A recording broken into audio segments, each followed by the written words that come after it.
Okay, let me start off with a few remarks about what we need to say when we talk about the humane economy. Economy is when you look from the perspective of people, and to recognize that we as people relate to each other, relate to nature, and of course have to do all kinds of things to realize a good life. But the question then to ask, if someone says so, is what's that good for?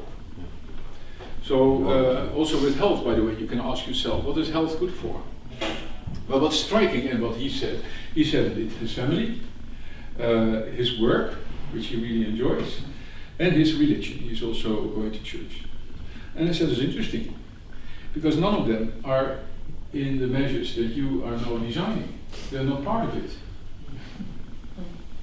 Isn't that strange? I mean, and are you then the exception? Is everyone else thinking that their income is a major determination of their welfare? And actually that's what I do nowadays with my fellow economists. I ask them just a personal question. They don't like it. They say, yeah, that's not economics. Sometimes I also use the difference between a house and a home. Economics can do a lot in studying your house. There's a market for it, you can price it, there is an interest to be paid, there's a lot of quantification possible concerning your house. And if you own a house, you probably know also what it is worth in financial terms. You know how to buy a house, also how to sell it. That's all part of what we call economics. But the question is, what is a house good for? It's also interesting when you ask people, then they often say, yeah, a roof over my head, security and so on, but yeah, I have a house in order to have a home.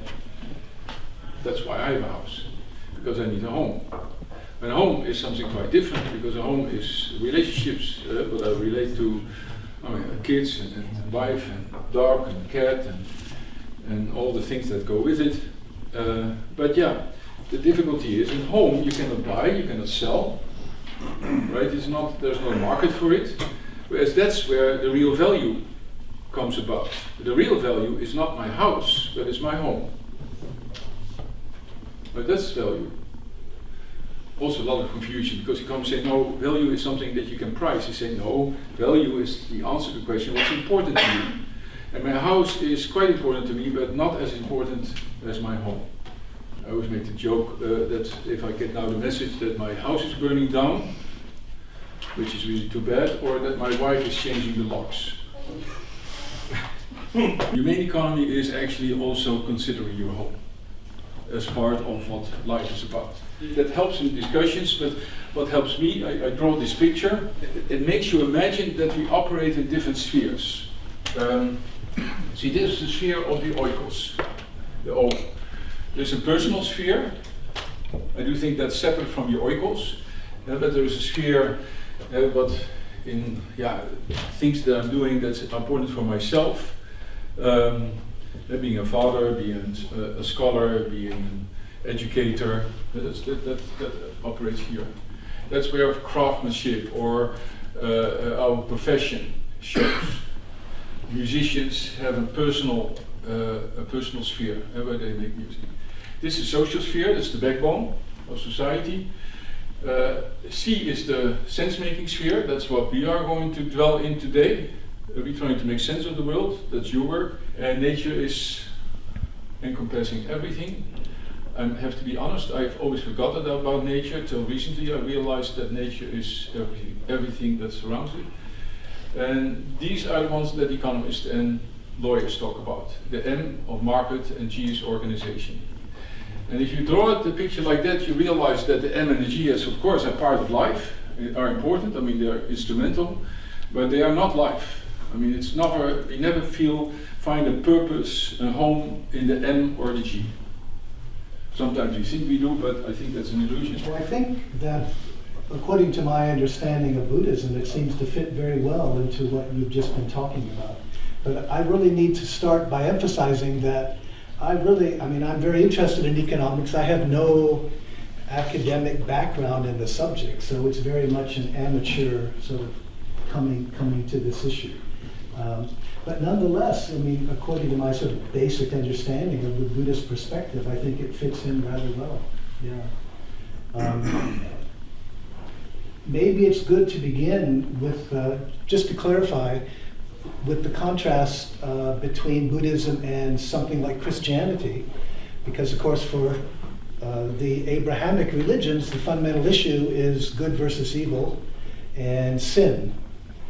Whereas for Buddhism, it's the fundamental problem is much more kind of, I don't know if you want to call it cognitive, but there's something that we don't understand. So for Buddhism, in place of good versus evil, it would be really delusion versus wisdom or ignorance versus awakening.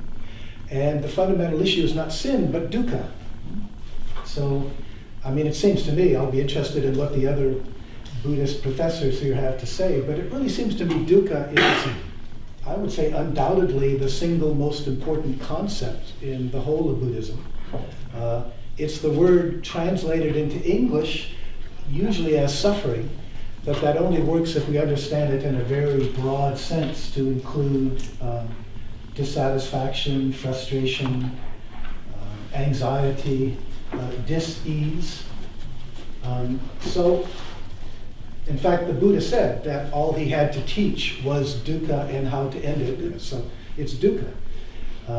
And I think that really sort of simplifies and clarifies a lot, because when we then apply that to, say, Buddhism, the question becomes very simply, I think, how much does our economy, how much do our economic relationships, how much do they eliminate dukkha or reduce dukkha? For example, the extreme poverty of not enough food and so forth. There are a lot of things that one can talk about, and I suppose one that needs to be mentioned at the beginning is that the Buddha was not against wealth. He was not against people having money. It's very clear in the early teachings that what's important is how you earned your money and how you use it, how you spend it, right? But actually what I'd like to do today is talk about two things that maybe are a little bit less obvious. The issue has come up about modern Buddhism, and indeed that's my more general interest. Buddhism is sort of a subset of the same concern I have to sort of how should we understand Buddhism in the modern world? How does Buddhism need to be adapted to transform itself in order to be most relevant to the kind of situation that we find ourselves in now? You could say that when what we do is motivated by one of these three poisons or three fires, then it's likely to cause problems.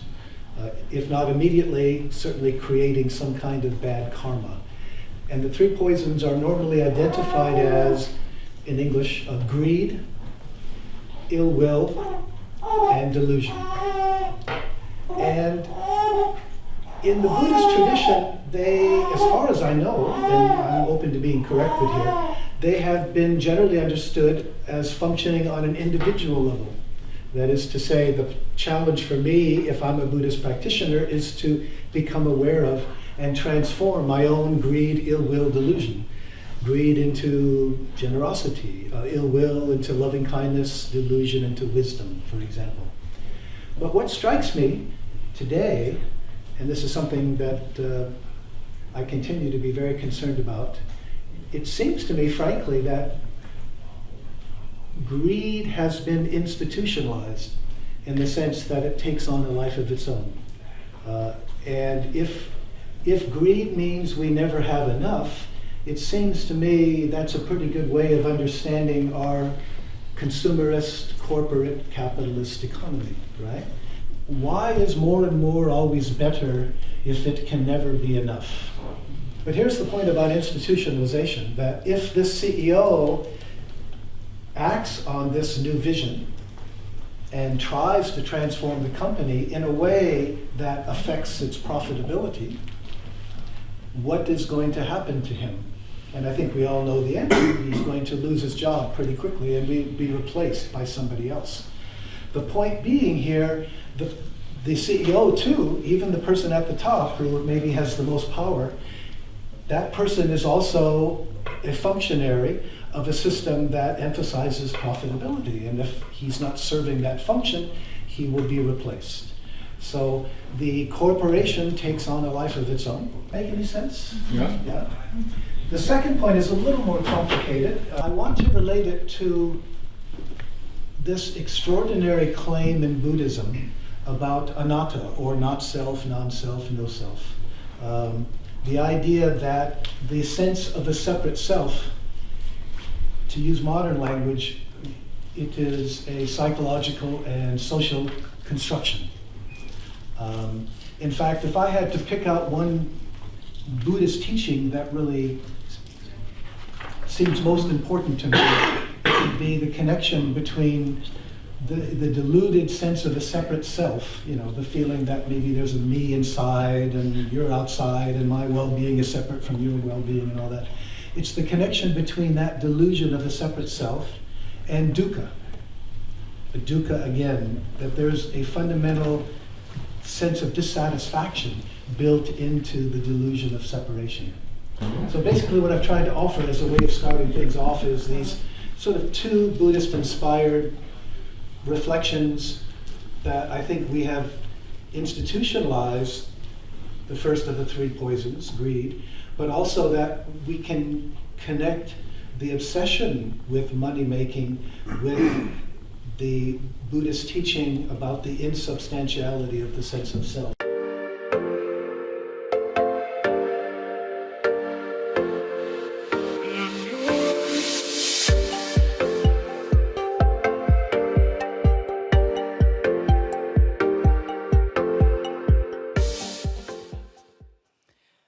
Good evening, everybody. Welcome to the annual lecture of Philosophy East-West, organized in collaboration with Pakhuis de Zwijger. My name is Natasja van den Berg, and I have the honor to be your host tonight.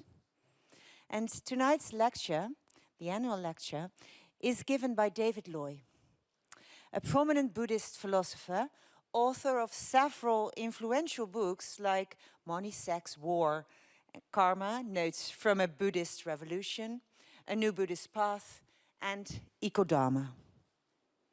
And let me say a few words about the foundation Philosophy East-West. It is dedicated to promoting and developing philosophizing across borders, to introduce and share traditions of philosophy movements from all over the world and explore the connections with Western thinking.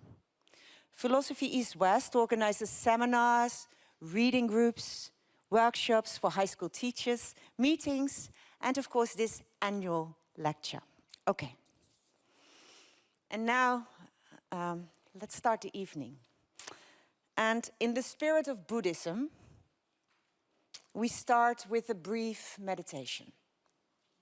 The purpose is to come to rest and find peace of mind. I ask you all for 5 minutes of silence, a brief moment to arrive in the here and now with your body, mind and soul at this event tonight. So relax and let's enjoy and embrace the silence.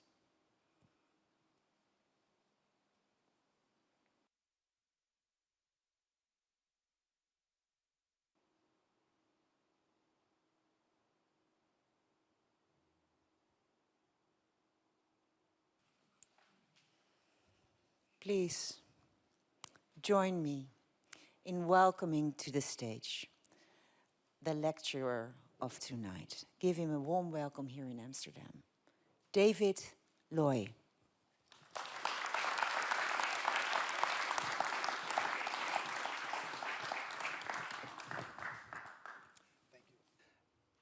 Let me begin by thanking the Institute for the honor of this invitation. I'm truly delighted to be here, and I'm also very aware that any such event requires quite a bit of work by a number of people, so thanks to all of you. And thanks to those of you who have come this evening, because the topic that I want to talk about is sometimes uncomfortable. Sometimes it's something that we don't want to think about.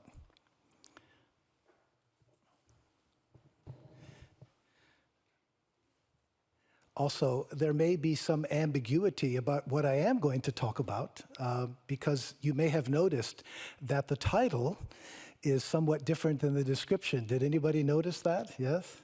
So what I will be talking about is eco-dharma. That is to say, I will be offering a Buddhist perspective on the ecological crisis.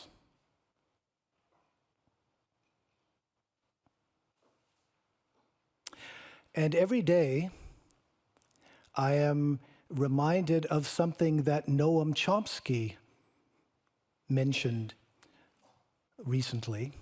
In an interview, he said, "We are now living in the most dangerous moment in human history." He said this during COVID, but he didn't refer to COVID. That wasn't one of the things he was worried about. He's concerned about nuclear weapons. He's concerned about the rise of authoritarianism, the fact that so many democratic societies are becoming authoritarian. But the first thing he mentioned, and I think his main concern, and our main concern, is the climate crisis. Actually, I don't like to talk about the climate because it seems to me it's really just the tip of an iceberg. So often when people talk about climate, they think that if we can just shift away from fossil fuels to renewable sources of energy, if we can do it quickly enough, then our civilization can go on as it has been. And as you may already know, something like that really isn't possible. The crisis we are facing is much deeper. Ecologically, we also have, for example, loss of biodiversity, the fact that so many plant and animal species are disappearing. There are so many types of pollution in the water, in the sea, in the land, in our bodies. Topsoil in many agricultural regions is disappearing, it's being eroded away, and so forth. You can probably add your own concern to this list. But basically what it means is we have a crisis. There's a crisis in our civilization's relationship to the natural world.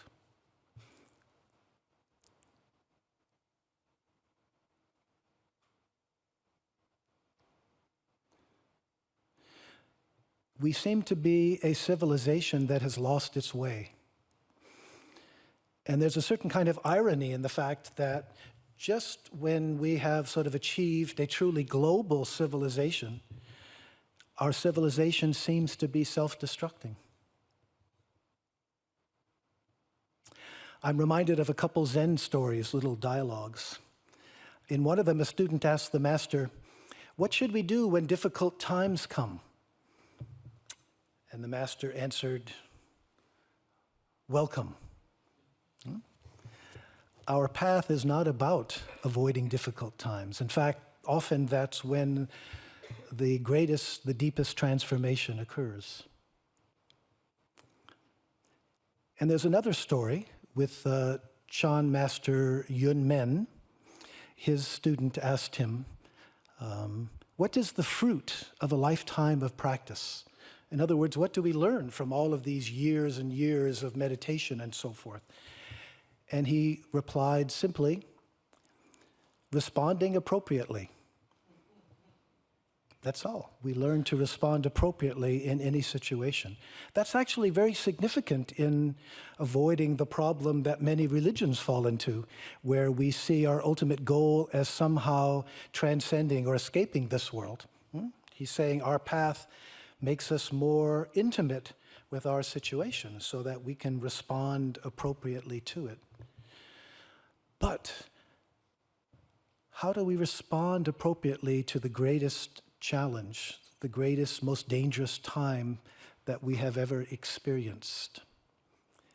And can Buddhist teachings and practices help us do that? Well, one possible answer is no. I mean, if you think about it, the Buddha lived in Iron Age India maybe 2,400 years ago. He didn't know anything about carbon emissions or loss of biodiversity. And likewise, for all of the Buddhist traditions that developed in other parts of Asia, all of them were pre-modern. None of them was facing the kind of challenge we face today. And yet, and you knew this and yet was coming, there are really important sort of implications in Buddhist teachings that we can tease out. And what I'd like to do this evening is to focus on the one that frankly seems to me the most important of all. It's what we call the Bodhisattva path. And maybe I can do a little reality check here. Can I ask how many of you are familiar with the concept of the Bodhisattva path? Thank you, that's helpful to me. Basically, in Buddhism, it's the idea that the goal of our practice is not simply our own enlightenment, our own awakening, but that ultimately the goal is to help everyone else awaken as well. So what I'd like to do is focus on 3 aspects of that Bodhisattva path, and I want to call it the new Bodhisattva path, because as you will see, I think that we need to understand it in a somewhat different way. And in fact, some people now are talking about the eco-sattva path, focusing on the response to the ecological crisis. The first aspect I would like to talk about is the fact that bodhisattvas always have a double practice. It's like the 2 sides of a coin, or I guess the 2 sides of a hand. On the one hand, they continue to work on their own personal spiritual development. That is to say, if it's probably some form of meditation or mindfulness. There's a great variety of practices in the different Buddhist traditions. But they know that that's insufficient. In addition to that focus on their own spiritual development, they also are socially engaged. They realize that it's really important to be out there, helping other people. And it's not simply a matter that those 2 practices go well together. What I want to emphasize is, in fact, they depend on each other to be as successful as we need them to be. For example, I'm familiar, and maybe you're familiar with some social or ecological activists. And it's a very difficult path, very frustrating because many times you are not as successful as you would like to be. Sometimes it's very hard to avoid burnout, anger. So how wonderful it can be if you can ground your ecological engagement in some kind of practice that helps provide a sort of stable foundation that gives you equanimity, serenity of the sort that we were, the quietness, the stillness that we were cultivating for the 5 minutes at the beginning here. This can be really important for activists to help them cope with, I think, what is really a very difficult role. But it also works the other way around. In a kind of interesting way, because if we think about why we come to Buddhist practice, almost always it's because there's something wrong with our lives, there's something missing, something isn't quite right, something isn't working. And we realize that we sort of need to go within to find out what that is and to transform ourselves. I mean, why else would we spend all of this time, energy, money, sitting on our bottoms, sore legs, sore backs, et cetera, et cetera? So inevitably, at the beginning, there's a certain kind of self-preoccupation, which is natural. We want to resolve this personal problem. But here's the interesting thing. As we continue our Buddhist practice, what we start to realize is that at the heart, at the core of our problem is our own self-preoccupation. The delusion, as we say, the delusion of a sense of self that is separate from other people, whose well-being is separate from the well-being of other people. In other words, as we practice, there's slowly this realization that focusing on my own enlightenment is, or my own peace of mind, at a certain point, we realize that's part of the problem. That we need to become engaged because that's how we become less self-preoccupied.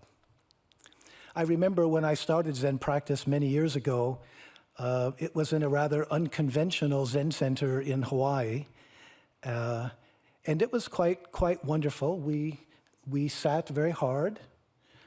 We did a lot of meditation. And what you might call openings, insights, tiny glimpses of enlightenment, they were not that uncommon.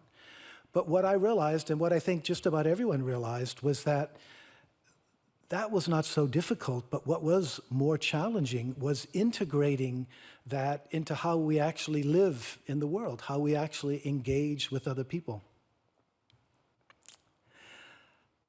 I'm reminded of something Ram Dass said. So, you think you're enlightened, huh? Well, go spend the holidays with your relatives.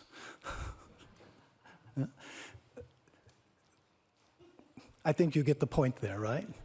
I mean, the basic issue is the idea that somehow, and there's still a lot of resistance to this in the Buddhist world, believe me. People still think that the real practice is the meditation, the going within, and somehow social engagement is sort of a distraction from that. And I think what we need to realize is, especially at this point, facing the truly critical situation we need to realize that actually our engagement is not a distraction from the practice, it's a different kind of practice, and it's essential, especially at this particular point. In some ways, maybe more essential, because that's when we transform our usual self-preoccupied habits and actually try to integrate a kind of focus on compassion and regard for other people, and indeed, regard for the earth.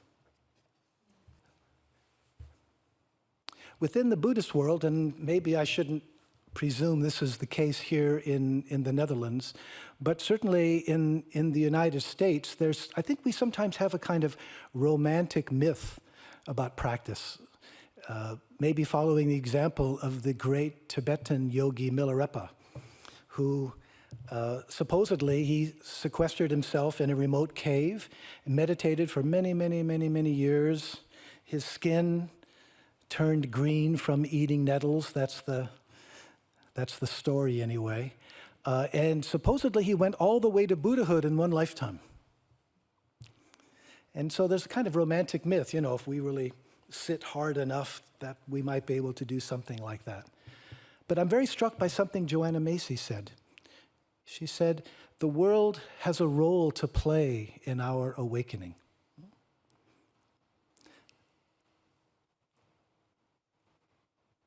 Engagement in the world's problems, therefore, we really need to understand it as not an evasion of our own individual practice, but really an essential part of it.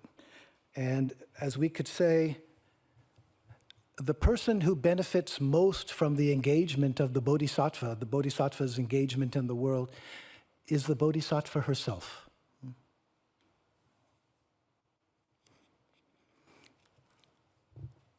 And as one of the great Japanese Buddhist teachers, Kukai, also known as Kobo Daishi, he said, the measure of our enlightenment is how we serve others. And this really fits in very well with one of my all-time favorite quotations, actually not by a Buddhist, but by a Vedanta teacher from India, Nisargadatta. He really summed it up so beautifully when he said, when I look inside and see that I am nothing, that's wisdom. When I look outside and see that I am everything, that's love. Between these two, my life flows. Isn't that lovely? Yeah. Wisdom and love, or as we more often say in Buddhism, wisdom and compassion, the two pillars of the Buddhist path. And he shows the relationship between them. Wisdom is the realization of our non-duality, our non-separation from other people. And love, it's not a feeling, but it's a way of being, it's a way of engaging with people that integrates that wisdom, that insight into how we actually live in the world.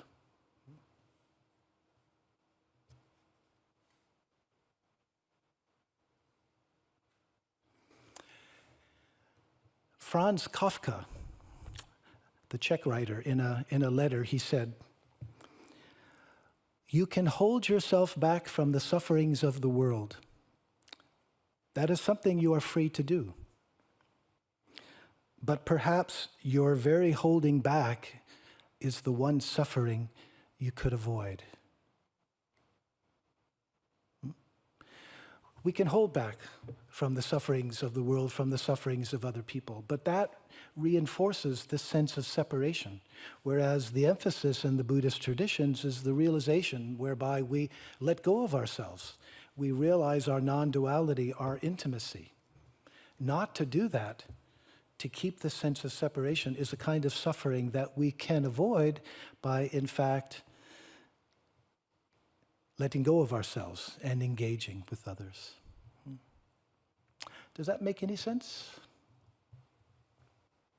That's the first point I want to make, the emphasis on the double practice of a bodhisattva, the fact that they have their own meditation, whatever that may be, but they also see that the engagement in the world is essential to their own transformation. And I think if Chomsky is right, and I think he is, that this is the most dangerous moment in human history, clearly we need a practice, we need a path that emphasizes engagement with it.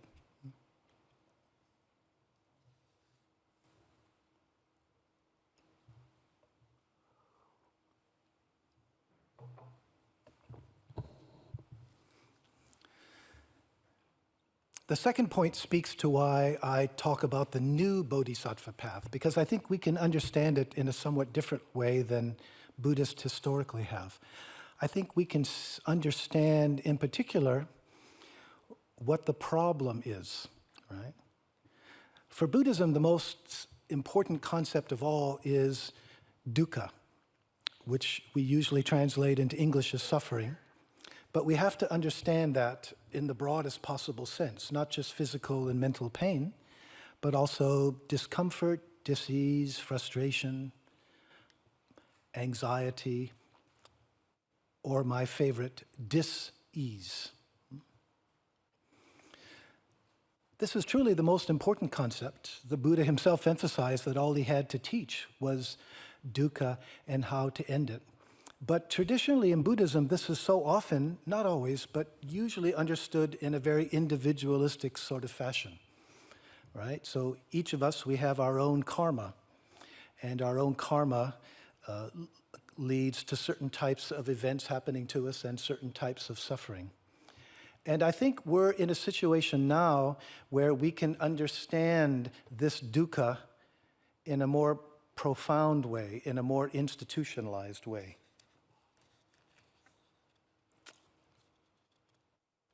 Another way to say it is that, according to Buddhism, the problems occur when we are motivated by what are called the three poisons: greed, ill will, delusion. When what we do is motivated by them, it tends to create problems for ourselves and very likely for other people as well. What I think we can see today, however, is that greed, ill will, delusion, usually understood in an individual fashion, that they have now become institutionalized. They have become, structuralized? They are part of our civilizational structure.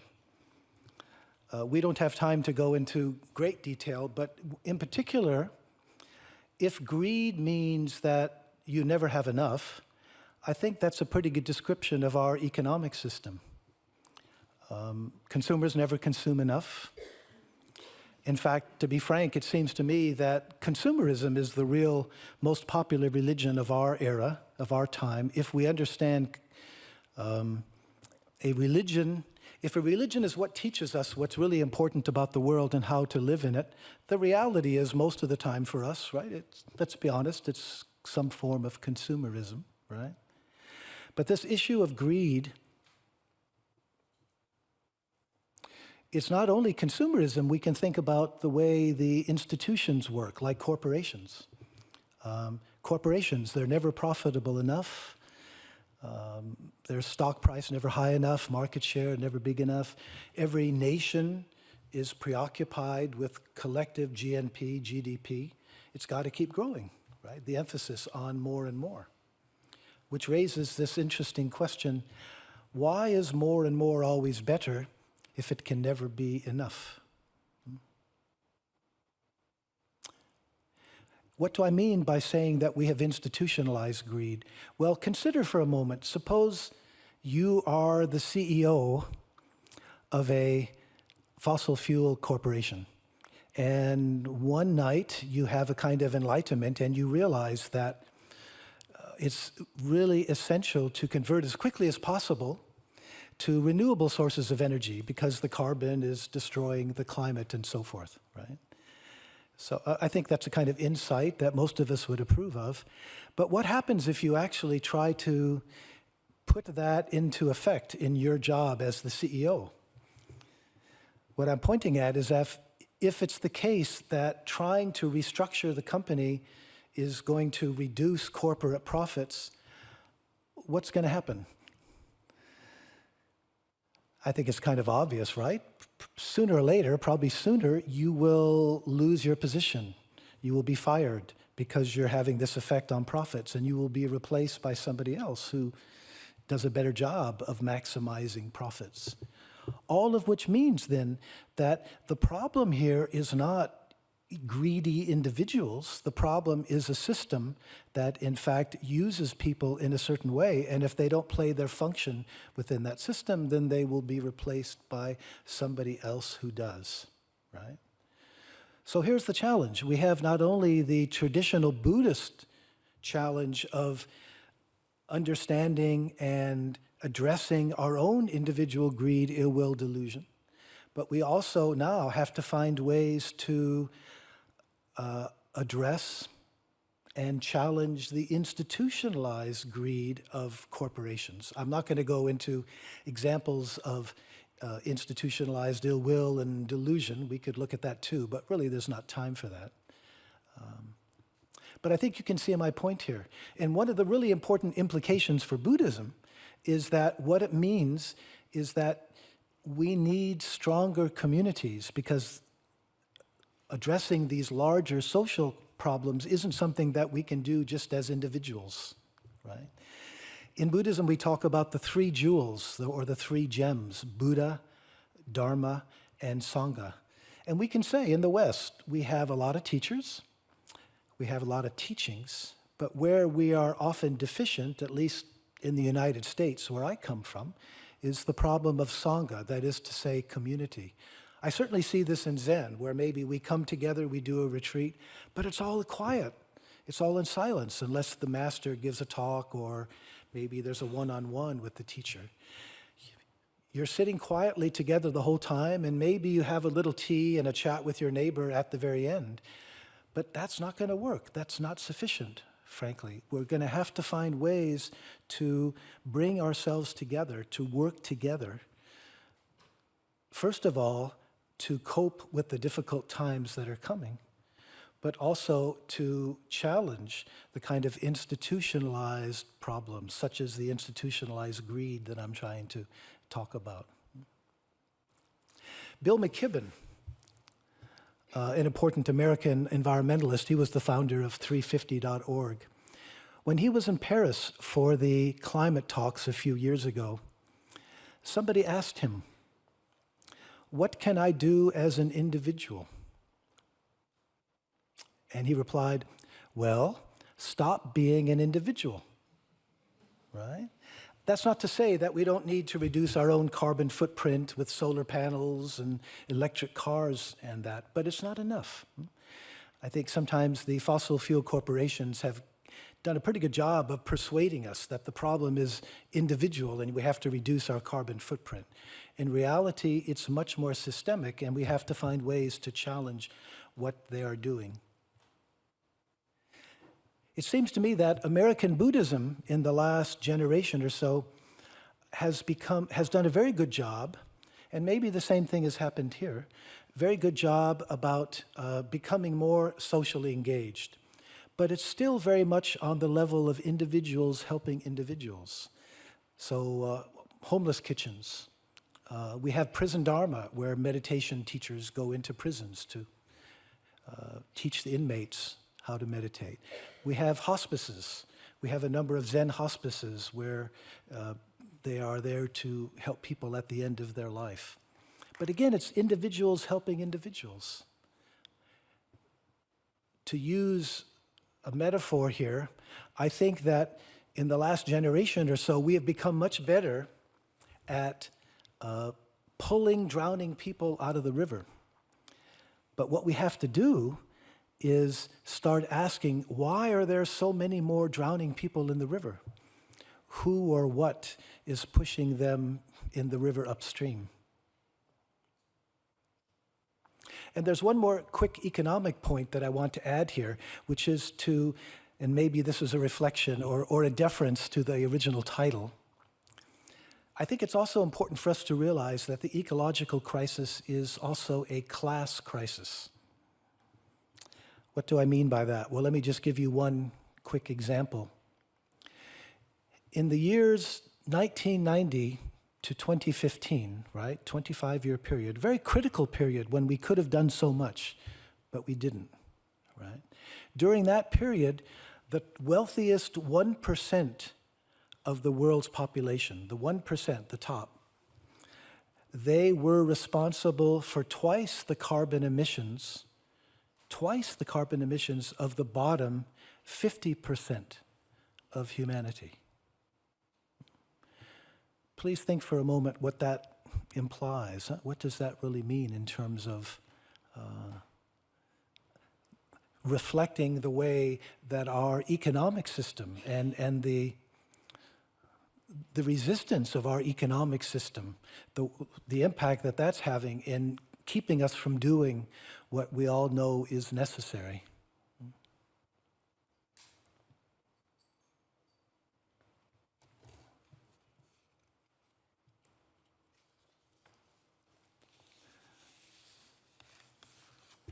That's the second point.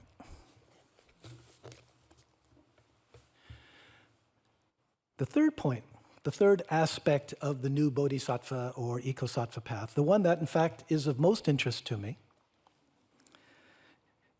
is the fact that the bodhisattva path doesn't tell us what to do, but it tells us how to do it. It tells us a lot about how to do it. And again, that makes sense in terms of, remembering what I said at the beginning, that the Buddha lived in a very different time and place, so we can't go back to the original Pali Canon or the Mahayana Sutras. We're not going to find answers to the specifics of what it is that we need to do. But the Bodhisattva path does tell us a lot about however it is that we apply whatever we choose to do. I'm coming to you from Boulder, Colorado, and we have, in addition to an Eco-Dharma center that we started up in the mountains, we have various Eco-Dharma groups, and it's interesting to see different people doing different things. One of my friends is a retired banker. He's also a Zen-teacher, by the way, now. But as a retired banker, he goes to Washington, and he has a very special skill that I don't have. He knows how to talk to Republicans. And I think he's quite good at it, and he lobbies for a carbon tax. Other people, I have one of my Eco-Dharma friends who, when my wife and I bought a new house, they helped us do an energy audit and solar panels and that sort of thing. In my own case, I have a bit of a background as a kind of, when I was young, I was an anti-Vietnam activist. So I have some fondness for nonviolent civil disobedience. And I have to say, I've rather enjoyed chaining myself to the front of a bank that is funding fossil fuel corporations and that sort of thing. As a member of Extinction Rebellion, we also blockaded a road. Well, that was maybe less successful. But the fundamental idea that nonviolent action can be, I think that there's a real point to that in certain contexts. And so we can ask, which of those is a Buddhist activity?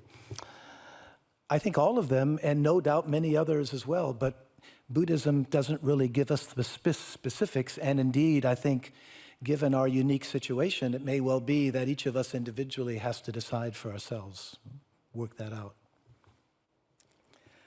But what I want to focus on and end on is one particular aspect of bodhisattva engagement, which I think is absolutely essential, but also very easy to misunderstand. Bodhisattvas act without attachment to the results of their actions. They act without attachment.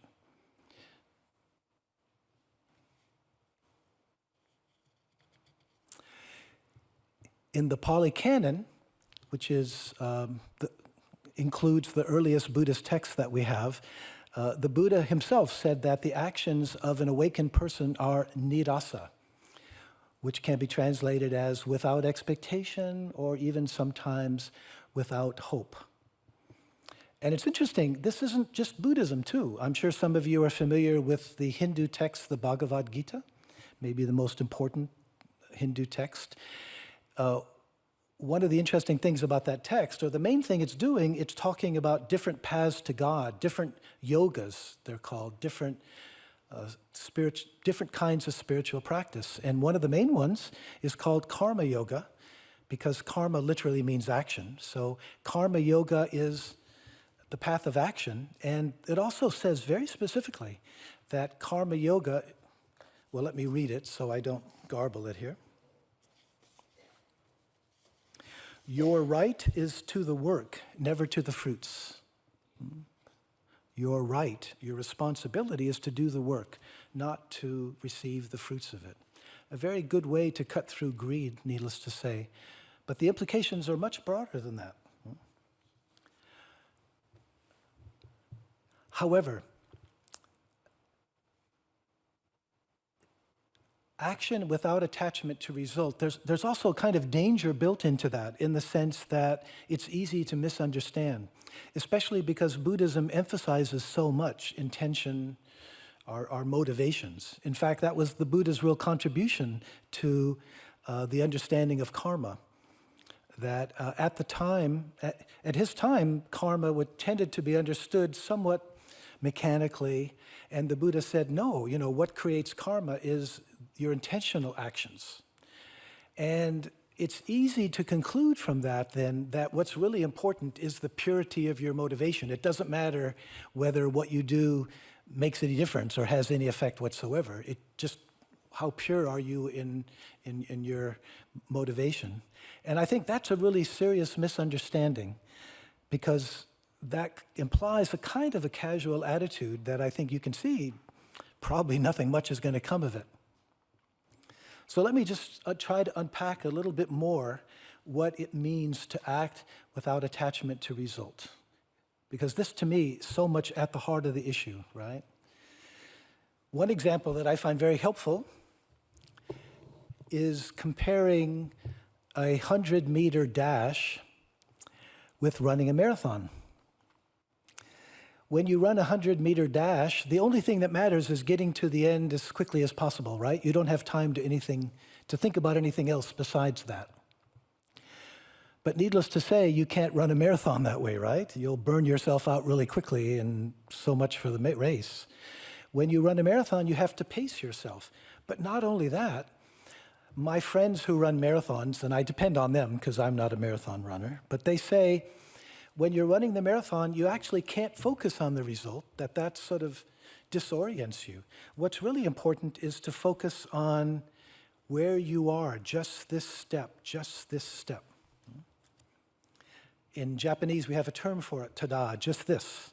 And they say that's really the essential point. Of course, you're running in a certain direction.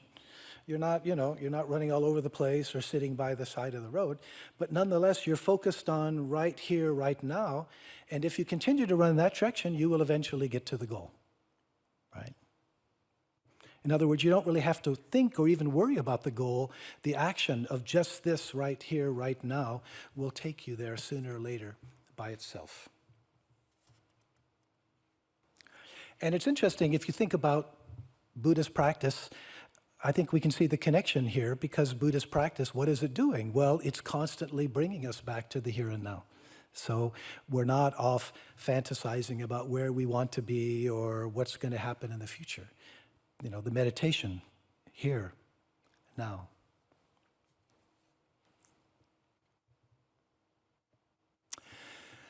But what about a practice or what about a race that has no end? I'm thinking in particular about a certain kind of orientation. In Zen tradition, in all the Zendos that I've practiced in, every day, at least once a day, we would recite what are called the Bodhisattva vows.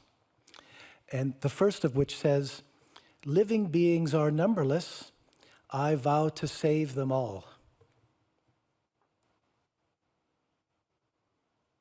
If you think about that a little bit, it's kind of odd.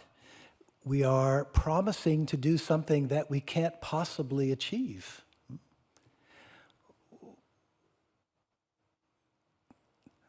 What's the point of that? The point is the fact that it's not about attachment to results. It's not about attaining a particular goal. What's important is a reorientation in the meaning of my life, away from our usual preoccupation with what's in it for me to what can I do to make the world a better place for all of us. That the vow cannot be fulfilled is exactly the point, you see. That there's no end to this practice. There's no end to this. If we apply it to some kind of social engagement, say ecological, maybe there's some particular project we're engaged in and we're successful, fine. Does that mean we're done? I mean, there's always more that needs to be done. And if we're not successful, well, then we have to find other ways to do it, or maybe we have to shift our focus altogether. But the point here is that this is the sort of process that has no end, and that's what's really wonderful about it, that this is a reorientation in the meaning of our life, that we will never get bored, right? We will never be finished with it, and nor do we want to be finished with it, right? And it's interesting that someone who has volunteered for this kind of job, as it were, if you want to call it a job, such a person won't be intimidated by challenges that sometimes appear hopeless. And that brings us back to the ecological crisis, right?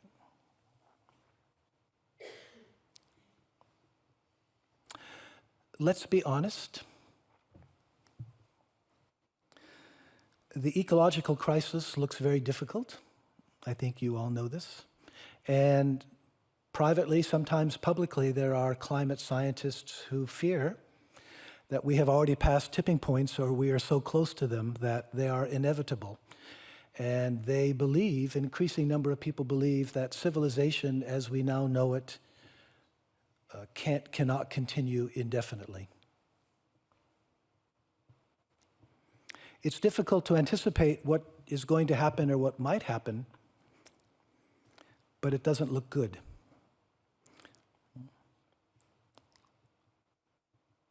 When it comes to the future, we can see certain factors that make us very concerned, but we don't know how they're going to play out.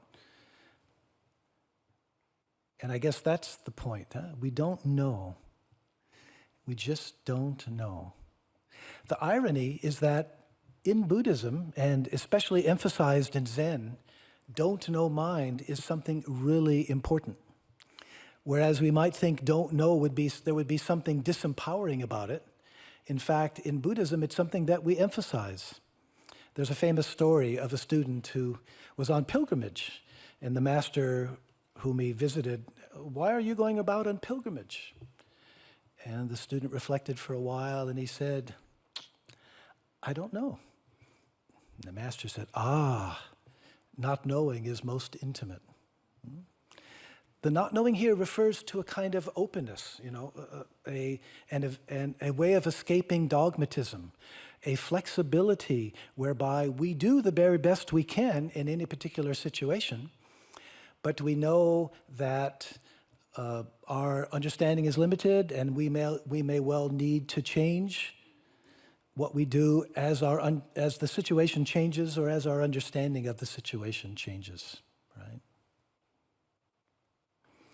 We become more spacious, you could say, more aware of our own reactivity, and more open to the perspectives of others. So it's not so much a fixed position, but a way of engaging with the world just as it is right here and now, without sort of dogmatically, this is the way it is. One of my teachers, Robert Aiken, liked to say, our path isn't about clearing up the mystery, it's about making the mystery clear. In in Buddhist practice, it's not about, we have an experience, now I understand everything. No, it's the opposite. It's sort of letting go. And in a way, the mystery is clear, and you could say the mystery takes us. We open up to this, something beyond what we can understand conceptually, something that we never grasp, but something that grasps us. When we apply this to ecological activism, I think it's really important to emphasize that this implies avoiding the common dualisms that we tend to fall into when we think about the ecological situation. I'm thinking of optimism, pessimism, right? Or even better examples, hope and despair. It's interesting that these are dualisms where they always come together. You can't have one without the other. As I like to say about optimism or pessimism, a pessimist is somebody who has had to live with an optimist. And even more so with hope and despair. They feed on each other. You can say each is the denial of the other.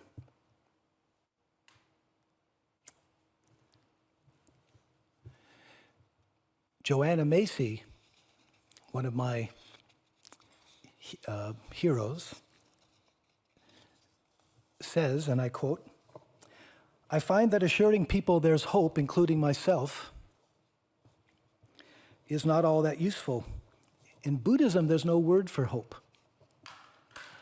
I think what she's really referring to there is, if you read the Buddha Sutras, they don't talk about hope. Hope isn't the issue. Hope would be viewed as a distraction from what's at hand. It takes you out of the present moment and into conjecture. I think all we can really affirm is where we want to put our attention. We have a choice. Do we want to give up and surrender to the great unraveling? Or do we want to join those working for a livable future? Since the outcome is uncertain, I'm still quoting Joanna here, we have to enjoy doing something exhilarating and useful without knowing for sure if it's going to work out.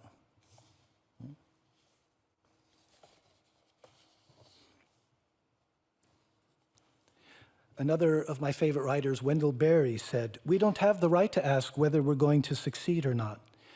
The only question we have the right to ask is, what's the right thing to do? What does this earth require of us if we want to continue to live on it?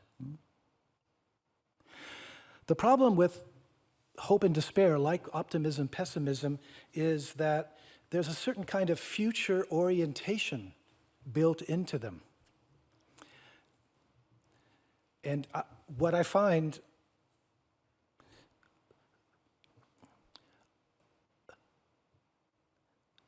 I'm one of the members of this new Eco-Dharma Center we have in Colorado, and we teach Eco-Dharma retreats. And what we really find is essential, and to be honest, I think it's true for all of us, it's so important to distinguish despair from grief. Despair is a head trip.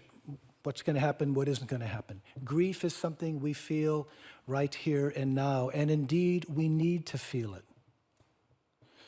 I think often we're afraid to feel our grief because we fear we're going to be kind of blown away by it. But I'm reminded of a monument in downtown London that I came across, a monument to 9/11. And all it said very simply is, grief is the price we pay for love. Grief, too, has a pair. and it's love. And if we repress our grief, what we find is, in a way, we're repressing our love. And it's really essential then, and an essential part of our Eco-Dharma retreats. At a certain point, we share our grief and anger and fear about what's happening, right? I think all of this points to the deepest meaning of non-attachment to results, of don't know mind in a world in crisis. And simply, it comes down to this, I think. Our task is to do the very best we can, not knowing if anything we do is going to make any difference whatsoever. Have we already passed ecological turning points and civilization as we know it is doomed? We don't know. But the fact that we don't know is okay. Of course, there's intention. We are strategic. We try to do the very best we can, but we cannot control the result. And one way to say it is that what we do ecologically, to address the ecological crisis, what we do is our gift to the earth. And like any other gift, if we give a gift because we expect something in return, is that really a gift? A gift is given freely, without attachment. And that's the challenge to our engagement, whether we can learn to do that. We don't know if what we do is important, but it is very important for us to do it. And in part because it's part of our own personal practice of individual transformation. Of course, to act in this way without attachment to results is setting the bar very high, right? The reality is most of the time we are going to have some attachment, but this is where the other side, the engagement, the individual practice, the meditation comes in. That even when we are feeling attached, even when, maybe together we try to do something that's really important, maybe, a variety of things. We try to do it and we're not successful. Okay, we're disappointed, we're frustrated, but we have this practice. We can go back to the practice. The practice encourages us to let go of this individual disappointment, but also in the larger context of the Bodhisattva vow that we continue to do the best we can forever. That's just the way it is. That's how we want to live.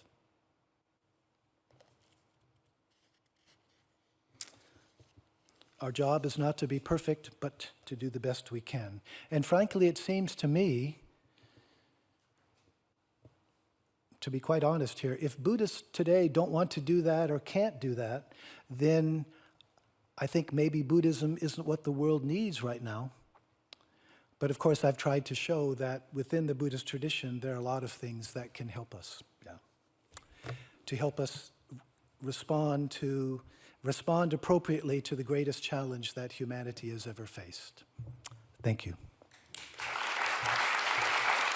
For the coming half hour, we would like to invite two people to the stage to actually reflect on your lecture and have some, I'm very curious, reflections and some questions perhaps, some comments.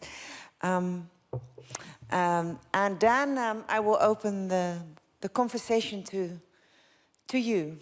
And please share your thoughts, questions. I mean, I was sitting in the front row and somebody said, "This is one of the best teachers in the world." So there's a teacher in the room and you can ask him anything. So use that opportunity and we will have a conversation. I'll try to moderate it as good as I can, but feel free to share your thoughts, concerns, questions. And post them to you or to the other people in the panel. I'm going to introduce them. They are actually, for me, they're Dutch teachers. But of course, they're also academics and writers of books. But for me, they are really teachers. The first is Arjo Klamer, and he's a visiting professor of humane economics at the university here in Amsterdam, FOW. And his book, Doing the Right Thing, introduces a value-based approach to the economy. He's also the chair of the East-West, the Philosophy East-West network. So welcome him, please welcome him to the stage. Arjo Klamer. A true teacher. And it was really funny because at the end of your speech, actually, you were saying that. I mean, we just have to do the right thing without expecting the results. And he was like, yeah, yeah, so he was really enthusiastic about that quote. The second person is also a teacher of mine, me. His book Thrive, Fundamentals for a New Economy was published last year. He wrote that. He was the editor with Shinta Oosterwijl. And he collected many inspiring thinkers on a new vision of the economics of, well, economic theory. He's a lecturer here in Rotterdam, here in the Netherlands. And he is thinking about what is purpose economy in this day and age, and how can, well, other thinkers in economics, but also other practices actually help us overcome these amazing crises we have to deal with in this age. Give him a warm welcome to the stage. Kees Klomp.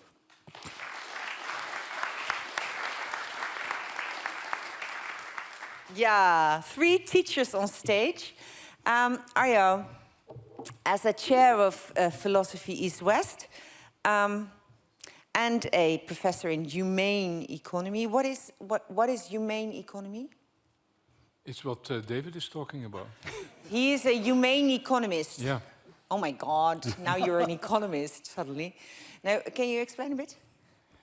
Yeah, it's sort of, it's very much in the line of what David talked about, and the few references that you made to the economy. See, I was trained as an economist, and I was told that the basic assumption of human behavior is that of greed, self-interest, that people always crave for more. That's a basic assumption, which is also the basis for the idea of scarcity. And that's why we have markets and prices and all that. And as what David told us, is that is one of the dukkha, the sufferings.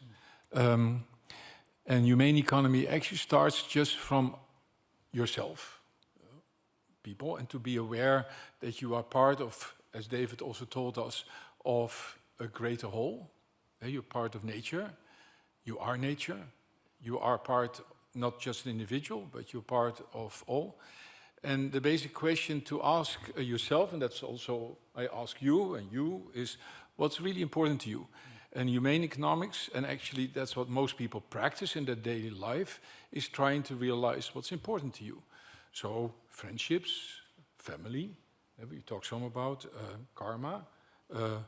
That's what's really important to you. And all that, what economists tend to talk about, is not irrelevant without all the stuff and all what we do in the work, of course, helps us to realize what's important to us.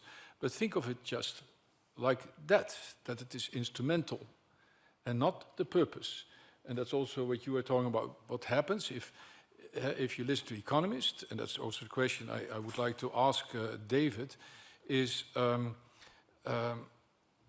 was reminded of the relatives that you were talking to. So if I go to, after this talk, to mingle with my fellow economists, then I have the experience that you would like to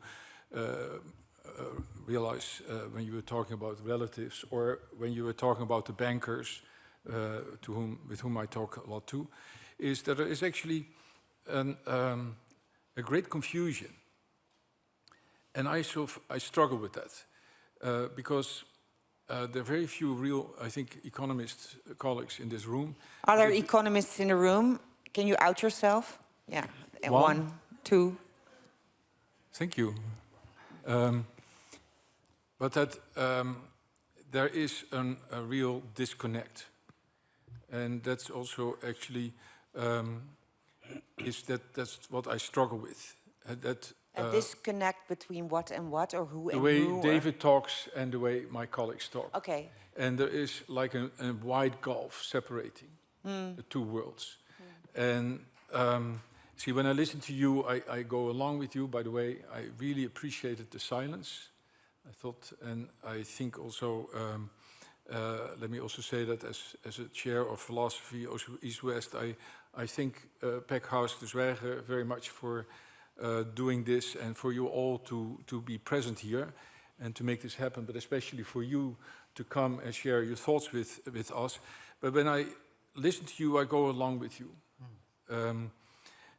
But then I try to think what happens if I would like to share some of what you say with my colleagues. And actually, David was talking about that, because you can find enlightenment in your practice of Buddhism. That's right. But what do you do? The actual challenge is to actually go out in the world. Exactly. And then what you do with all these insights you got today, Yeah. you say, I'm really afraid of that. Yeah, and you are dealing with that too. You meet a lot of resistance. You are naive. Yes, very naive. Yes. Yes. I mean, So your question today The beginner's is, mind.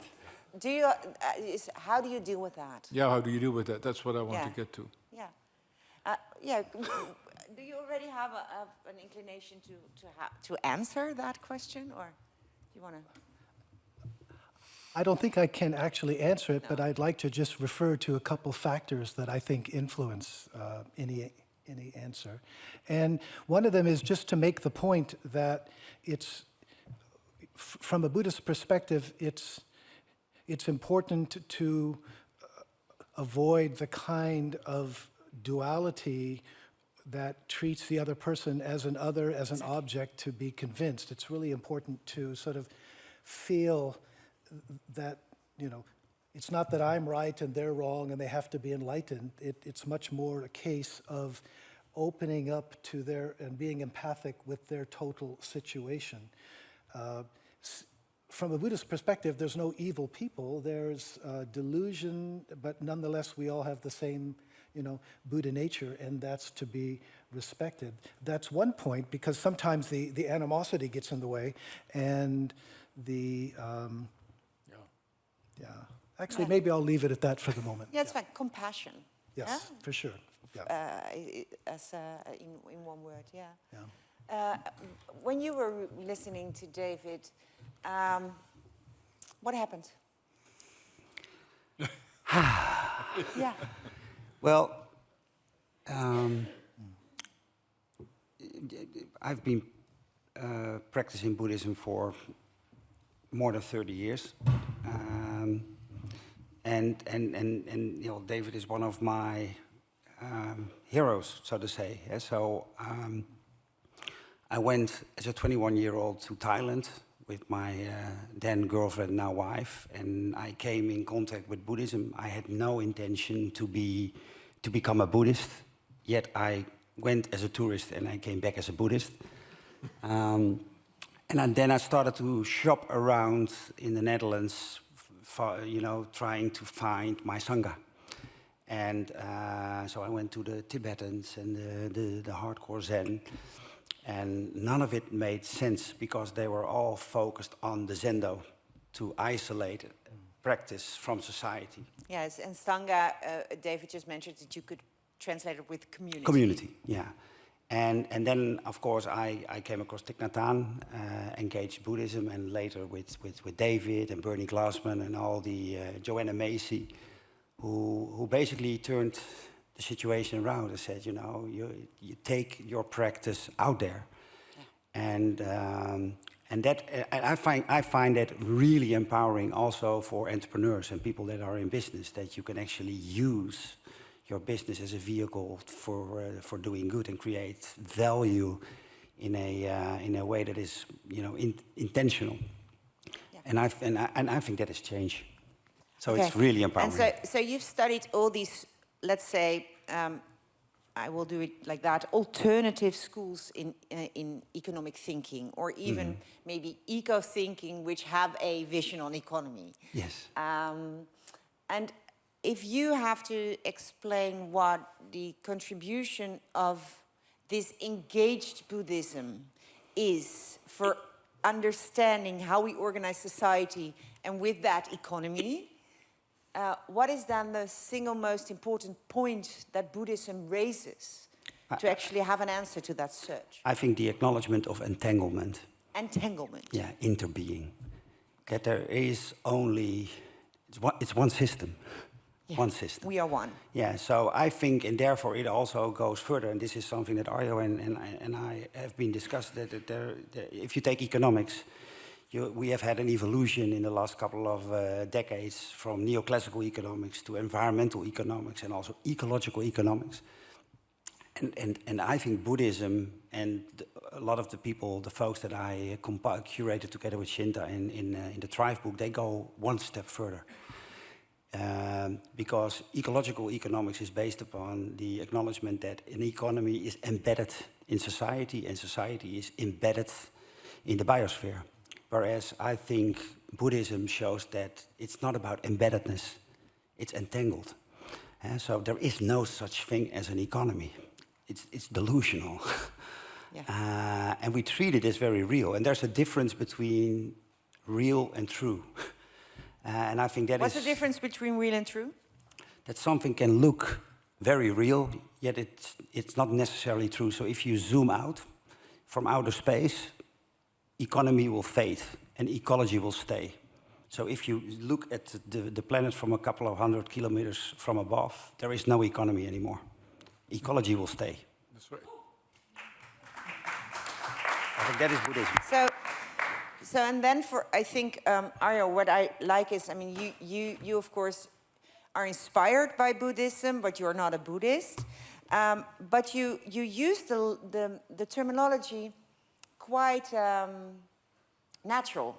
And I think I want to talk about the idea of suffering, which is institutionalized. And you explained it by one of the three sufferings, right? Greed, which is institutionalized. You cannot blame it on the individual CEO anymore, because the greed is institutionalized, and the same with ill will and delusion. What if you talk to these bankers, you talk to the CEOs, what is your conversation starter? How do you do that? How do you discuss institutionalized greed?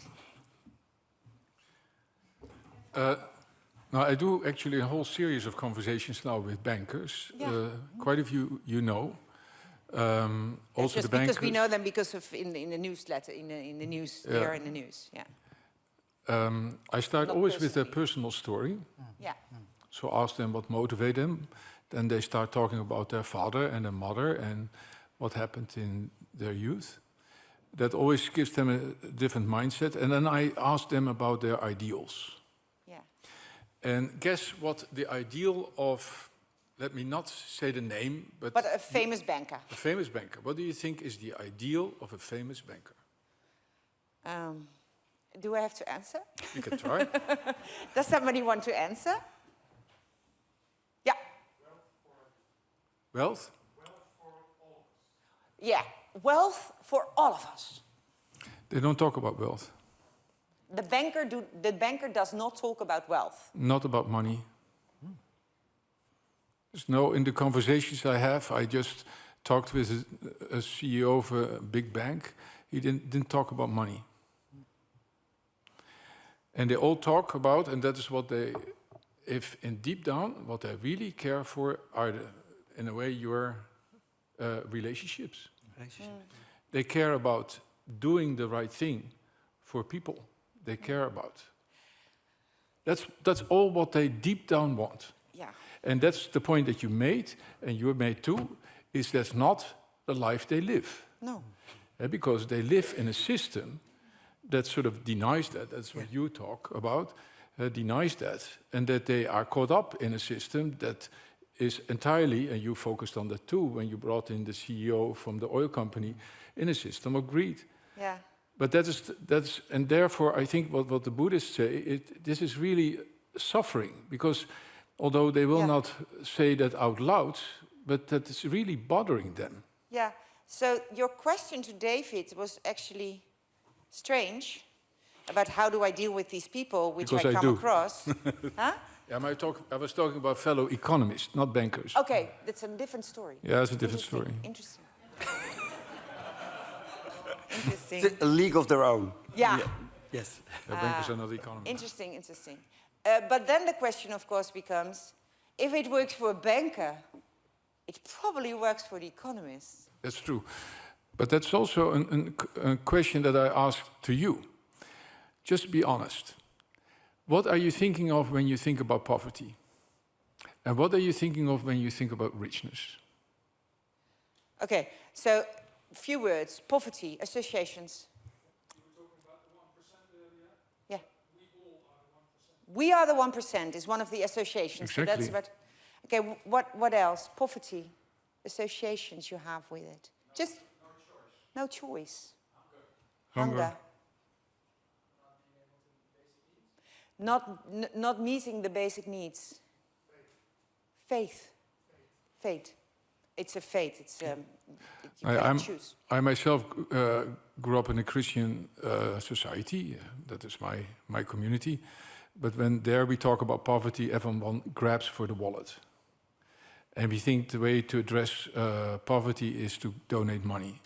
Yeah. And that people think apparently that poverty is a matter of having lack of money, and richness is having lots of money. But there we're already falling in the trap that economists have prepared for us. And I think that you're quite right to imagine that the economy is a matter of having money or not having money. And I think that's your point, is that if you zoom out, or actually I also think if you zoom in, because then had the same effect, then you find out that money is not really the issue. That when you ask bankers what's really important to them, or even economists, that's what I like to ask economists after they have gone on about money and gross national product and so on. They say, what's really important to you? They say all the same, family, work. Some people say, I am a view, a religion. And I say, wait a minute, that's not in your equation. How come that what's important to you, you don't count as part of people's well-being? There's a sort of disconnect. That's how I try to get to them. I mean, that doesn't change anything, to be honest, because that's a moment of insight. No, And then well, but we just exactly. Yeah, we do the work. We just here learned. We do the work. Without attachment to results. that's right. Doing the right thing without attachment to results. There you are. I There you thought are. the biggest for me was engagement without attachment. Yeah. That is a complex That's thing difficult. in my head. That combining that engagement, relationships, non-duality, without attachment to results or without attachment. Doing the right thing Yeah, without that Yeah. attachment. yeah. But it's also quite painful that I hated economics in secondary school. It was all calculations and formulas. And then I went to the university, political science, and we got economic theory. And I had a lecturer that started to talk about Marx and Keynes and Adam Smith. And if you look at all the old economists, they had ideas of how a good society should look like. They're all humane economists. Yes, they are all humane economists. It was not about formulas and measurements and. No, but I'm trying to try to grab what we're doing at the moment. So being in the here and the now. So this work, this idea of engaged Buddhism, which you are such a articulate teacher in. So how do you say that? So you use beautiful words and beautiful quotes, and you bring us to the place where you say, okay, let's try this, right? Let's try to use that Buddhist thought in engagement too, without results. Try to solve this major ecological crisis we're in, because Chomsky is right. We are, and then you are on the page, and you're talking about economics, and you have dilemmas. And I'm trying, what are we doing? What you are trying to do is get a systemic discussion on the agenda of society, of politics, of banks, of CEO tables or boardrooms. A systemic discussion, and you are trying to see how this Buddhist inspiration, which you are one of the people who is offering that, is helping you to do that in the right way, right? Yes. Yeah.